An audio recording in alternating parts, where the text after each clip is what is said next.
અમરેલીમાં મહિલાનું અપમાન કરવામાં આવ્યું હતું. પોલીસ કર્મીઓ સામે કાર્યવાહીની માંગ કરવામાં આવી હતી. કોંગ્રેસના નેતા હરીશ સૂર્યવંશીએ ગૃહ રાજ્યમંત્રી દોષિત પોલીસ કર્મીઓને સસ્પેન્ડ કરવાની અપીલ કરી હતી. સુરતના અમરોલી પોલીસ દ્વારા એક મહિલા સાથેના કથિત દુષ્કર્મ અને તેણીને મારવાના પગલે વિરોધ વધી રહ્યો છે. સુરત શહેર કોંગ્રેસના વરિષ્ઠ નેતા હરીશ સૂર્યવંશીએ આ ઘટના અંગે આકરી પ્રતિક્રિયા વ્યક્ત કરી છે અને ગૃહ રાજ્યમંત્રી હર્ષ સંઘવી પાસે આ કેસમાં સંડોવાયેલા પોલીસ કર્મીઓ સામે તાત્કાલિક પગલાં લેવાની માંગ કરવામાં આવી હતી. હરીશ સૂર્યવંશીએ આ ઘટનાને વખોડી કાઢીને મહિલા સમાજનું અપમાન ગણાવ્યું હતું. તેમણે કહ્યું કે ગુજરાતમાં જે રાજ્યના નેતાઓએ બેટી બચાવો બેટી પઢાવોનું સૂત્ર આપ્યું છે તેઓએ આ ઘટનાની નોંધ લેવી જોઈએ.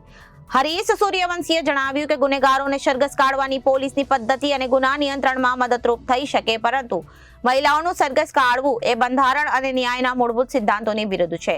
ડોક્ટર બાબા સાહેબ આંબેડકરના બનાવેલા બંધારણનો ઉલ્લેખ કરતા તેમણે જણાવ્યું કે તેમાં કોઈ પણ આરોપીઓને ખાસ કરીને મહિલાઓ સાથે આવા વ્યવહારને કોઈ સ્થાન નથી. એવું લાગે છે કે કાયદાનું ખોટું અર્થઘટન કરવામાં આવ્યું છે. તેમણે કહ્યું કે કોઈ પણ અદાલતે, પછી તે હાઈકોર્ટ હોય કે સર્વોચ્ચ અદાલત હોય, આ પ્રકારના અધિનિયમને મંજૂરી આપી નથી. આ ઘટના માત્ર કાયદાની વિરુદ્ધ નથી, પરંતુ તમામ મહિલાઓ, બહેનો અને દીકરીઓનું અપમાન છે. હરીશ સૂર્યવંશીએ જણાવ્યું. ગૃહ રાજ્યમંત્રી હર્ષ સંઘવીને આ ઘટનાને ગંભીરતાથી લઈને તાત્કાલિક કાર્યવાહી કરવા અપીલ કરી હતી. તેમણે કહ્યું, વિસ્તારની પોલીસે મહિલાઓનું સરઘસ કાઢીને માત્ર કાયદાનું ઉલ્લંઘન જ નથી કર્યું, પરંતુ સમગ્ર મહિલા સમાજનું પણ અપમાન કર્યું છે.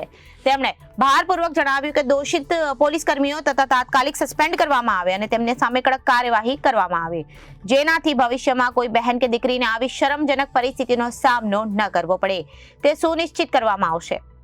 આ ઘટનાથી સમાજના વિવિધ વર્ગોમાં ચિંતા અને રોષ ફેલાયો છે. મહિલાઓના અધિકારો અને સન્માનની રક્ષા માટે અવાજ ઉઠાવીને આવી ઘટનાઓને રોકવા માટે કડક પગલાં ભરવામાં આવે તેવી માંગ કરવામાં આવી રહી છે. સમગ્ર ઘટનાએ ગુજરાત પોલીસની કામગીરી અને વહીવટી તંત્રની જવાબદારી પર સવાલો ઉભા કર્યા છે. હવે જોવાનું એ રહ્યું છે કે સરકાર અને ગૃહ રાજ્યમંત્રી આ મામલે શું પગલાં લેશે. સુરત શહેર કોંગ્રેસના સિનિયર આગેવાન છું. આ ગુજરાતના અંદર કાયદો અને વ્યવસ્થા પડે ભાંગી છે ને તેવા સંજોગોમાં અમરેલીના અંદર એક મહિલા ઉપર પોલીસ દ્વારા અત્યાચાર કરવામાં આવ્યો તે બિલકુલ ચલાવી લેવાય તેમ નથી. ડૉક્ટર બાબા સાહેબ આંબેડકરજીનું સંવિધાન, સુપ્રીમ કોર્ટના જે નિયમો અને જે કાયદા જે બનાવેલા છે તેમાં પોલીસોને કોઈ એવી સત્તા આપવામાં નથી આવી કે જેનો ભડગડો કાઢીને જાહેર માર્ગે તેની બેઇજ્જતી લેવાની હોય. ખરેખર આ તો સુપ્રીમ કોર્ટ હોય કે હાઈકોર્ટ કે ડિસ્ટ્રિક્ટ કોર્ટ હોય કે નીચલી કોર્ટ હોય, તેની પરવાનગી લીધા વગર કશું થઈ નથી શકતું.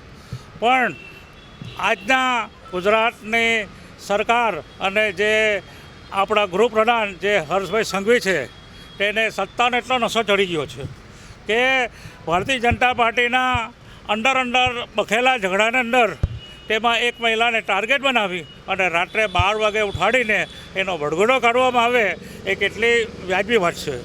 ત્યારે ગુજરાતના મુખ્યમંત્રી હતા નરેન્દ્રભાઈ મોદી, અત્યારે દેશના વડાપ્રધાન છે, તે કહેતા હતા કે બેટી બચાવો બેટી પઢાવો અને બેટીને ભણાવવા માટે અમે પૈસા સરકાર આપશે. પણ આજે બેટીઓની કોઈ સિક્યુરિટી દેખાતી નથી અને તે સ્પષ્ટ દેખાય છે કે પાટીદાર મહિલા અને આજે જે જાહેરમાં જે ભડગડો કરે ફેરવી એ બહુ દુઃખદ ઘટના છે. આજે આ પાટીદાર મહિલા છે, કાલે મહારાષ્ટ્રની મહિલા હશે, કાલે યુપીવાળી હશે કે એમપીવાળી હશે કે કોઈ પણ સ્ટેટની ભારત દેશની હશે, તેની મહિલા હોય કે પછી કોઈ પણ વ્યક્તિ હોય તેને આ રીતે કાઢવું વ્યાજબી નથી.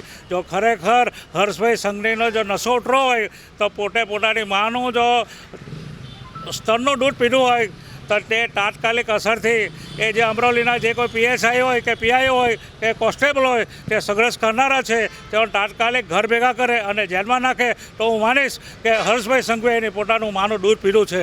બાકી તો ખરેખર આ તો પરિસ્થિતિ એવી થઈ ગઈ છે કે કાયદો અને વ્યવસ્થા હાથમાં રાખવાની ને પોતાની વાહ કરવાની ને ભડગડો નીકળશે કરીને લોકોને ભયભૂત કરવાની જે આ કરી રહ્યા છે તો આ ગુજરાતની પ્રજા, દેશની પ્રજા બિલકુલ ચલાવી લેશે નહીં. અને કોંગ્રેસ પાર્ટી આવા અસરગ્રસ્તો મહિલાઓ માટે અને તમામ સમાજ માટે ઉગ્ર આંદોલન ગાંધી ચિંતા માર્ગે કરશે તેવી અને અમારા પ્રજા વતી મારી આ સતત માંગણી ચાલુ રહેશે.